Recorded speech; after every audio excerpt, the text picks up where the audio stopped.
The American social class system is much more based around your ability to acquire financial capital, whereas in Britain it's cultural. And there are still a lot of people who don't understand this, the attitudes to life, the viewpoints, everything, the supermarket, your holiday destination, what you watch on TV, the music you listen to, all of these things, they're so complicated. And it makes the English social class system fascinating, but it is a lot more complicated. And with that, you don't have the same level of social mobility because you could acquire capital as a working class person, but still be seen as a pleb by the middle classes. If you saw the election, what's happening, Keir Starmer, someone was saying, well, what is working class? And he said, anyone who works. You describe yourself as working class. Sir, define working class. No, working class is families that work for their living, earn their money through going out to work every day, not through other not means. Middle classes do that? Well,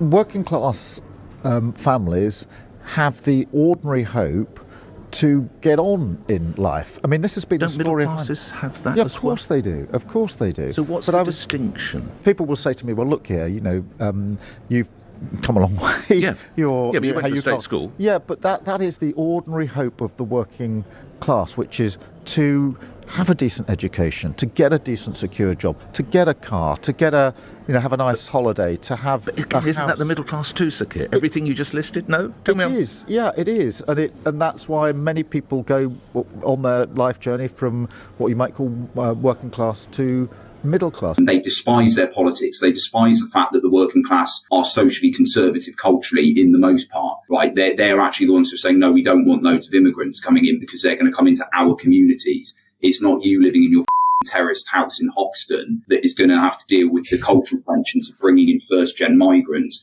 with a very different culture, right? It's not you that's going to be competing for the jobs. Very much symbolises the state of the left that we have today in the West, is that they serve the interests of educated, liberal metropolitans. They are no longer the political wing that is meant to represent the working class. The working class are being represented by the populist right movements or the hard right movements, depending on where you stand and how you see it. They're the ones that are actually getting the votes from. In the UK, obviously Reform being the prime example.